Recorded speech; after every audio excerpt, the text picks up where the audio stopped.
In this video, we're going to do a short tour of CLI Linux. As you can see, I've installed Kali in VBox, and I use the OVA files because the ISO file doesn't install directly into VBox. So I'm going to start it up.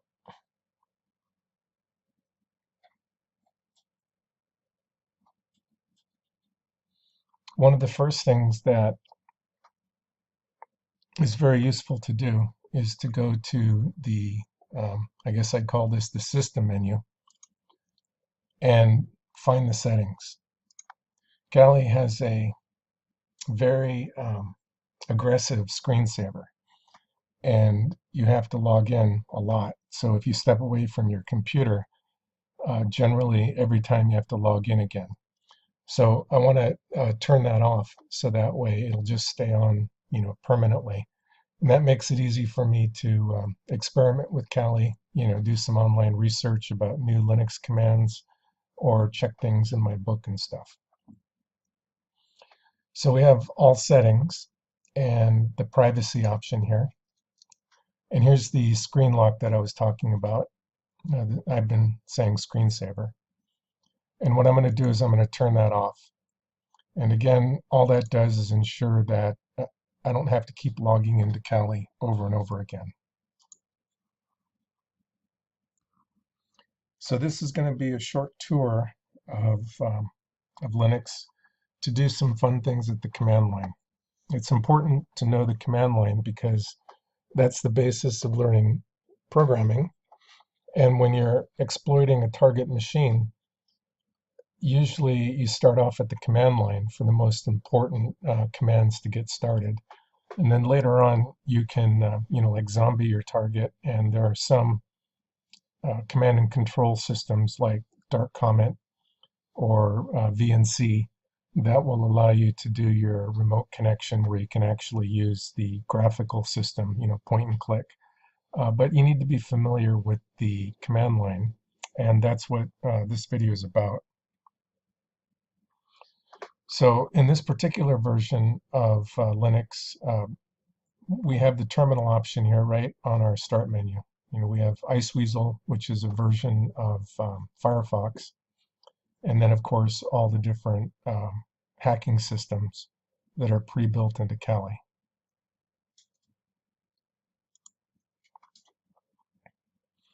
So when we look at the prompt, it'll tell us what username we have. We have root at Kali.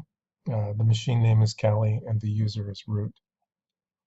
You can check out your current network card configuration by using ifconfig. So we're in a different operating system. We're not in Windows. So ipconfig is the Windows command and ifconfig is the Linux command. So you'll need to be familiar with both if you're going to hack your cyber range. You can see here that my IP address is 10.0.2.15, and that's because we have the basic NAT configuration. In another video, we'll configure the network interface so it can be on the static net that's in the cyber range.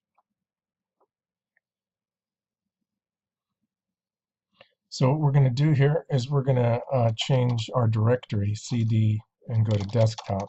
It's important that you capitalize the D because in Linux it's case sensitive. So now you can see the prompt has our username, the machine, and then the current folder, and then we have our command prompt. So there's a command line word processor that's similar to Notepad, and it's all text-based. And we're going to use it to build a poem. So we use Nano. There are many text processors in Kali, but Nano is one that's really good for the command line. And the file name is going to be part1.txt. And here we are. We have our new file. And then down here, we have all our control keys, which allow us to use the word processor. So what we're going to do is we're going to go back to the command line, and I'm pressing the control key, holding it down, and then Z and letting go. And what you can see here is that we're now multitasking. We've been able to move the foreground application back to the command line. And you can see here that in the background, we have an application that's been stopped. It's nano, and this is the file name that we're editing. So this is really cool to be able to change the FG, the foreground process, because then we can do more than one thing at a time, and that's kind of useful. It's one of the really 10 greatest things that you can do with the command prompt is to be able to task switch. So we're going to start another task, nano, and we're going to edit part2.txt.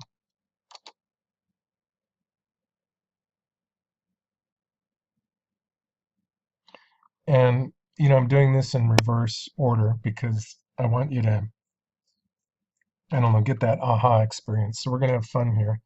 And I'm editing part 2 before I do part 1. So I'm going to, I don't know if I should hit the space bar here, but I'm in the return key. I'm just going to type it in like I planned or wrote down.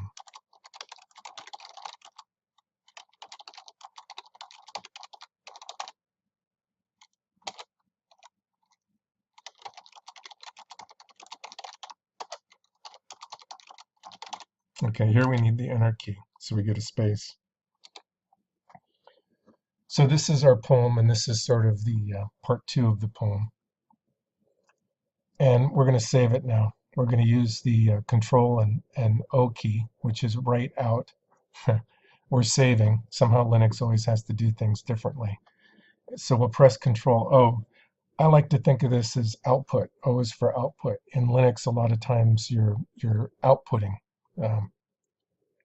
versus input when you type things in. Then you have your program that writes output. Linux is more programmer friendly, so it does things like that, and you have to kind of think about it, to get in the programming mindset. So here we go, Control O, and now it has file name to write part 2 text. I hit enter, which saves the file, and then you can see here that the file appeared on my desktop. Remember, we did cd/desktop. I went to the desktop so you could actually see things as they happen. You might want to keep things in my documents, so all your documents are together.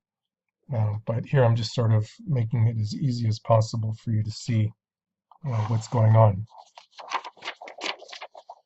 So then what we're going to do is take a directory, which is another command. Whoop.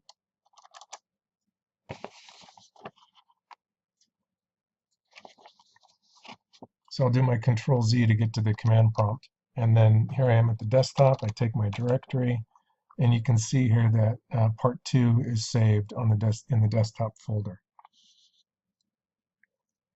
So we can do jobs, a command that will show us that we actually have 3 tasks running. We're at the command line, which isn't shown, and then we have part 1 and part 2 in there.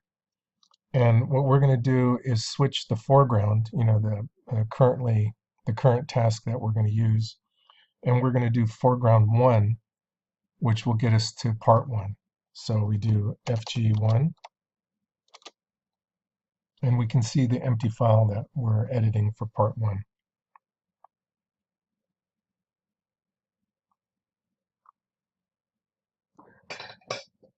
All right, so part 1 of the poem is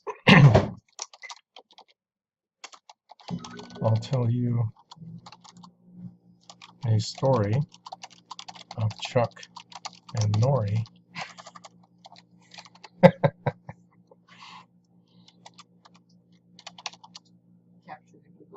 And now my story has begun. And here's where I press the enter key. So let's save it. we'll output this text to part 1 text.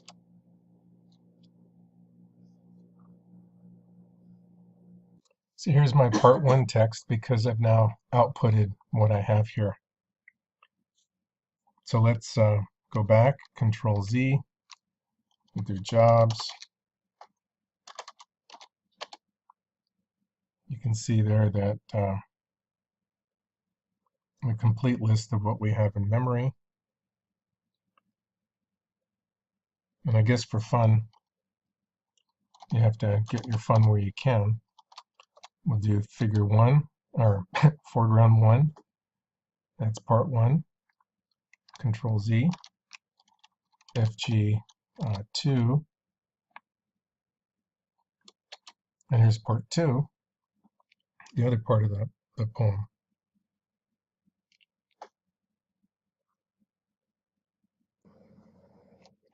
Control Z. And now we're going to do something called, well, actually this is concatenation. There's a command here, cat, which will actually let us see from the command line the contents of our file. So here's cat part 1. Here's reviewing the text in part 2. And there we have the 2 files. So in concatenation, what we're going to do is put the files together. And in programming, that often happens where you have one module and a second module, maybe even a third or fourth, and then you're ready to do your master program and you want to put all the files together in one. You could cut and paste in a graphical environment. You could also use scripts, programs in Linux. And, you know, like I said, Linux is for programmers, and so you want to have fun, so we're going to use these commands here. Let's clear the screen. So we start at the top here. And then we're going to concatenate part1.txt. And then we have a pipe, which is going to redirect to, well, wait, part 1. We're going to have part 2, which is the second file. We're going to put those 2 files together. We're going to view them. And with the pipe, the greater than sign, we're going to create our poem text. This will be a third file that'll appear on our desktop. And you can see here I created a text file directly from the command line. So you really have a complete control of everything, you know, using programming language and commands. So let's see our completed poem. So poem.txt, and there you go. I'll tell you a story of Chuck and Nori, and now my story has begun. I'll tell you another about his brother, and now my story is done. So there's my my bedtime poem. So go ahead and try this out. You'll get, you know, the experience of working at the command line on something that's kind of fun, and enjoy.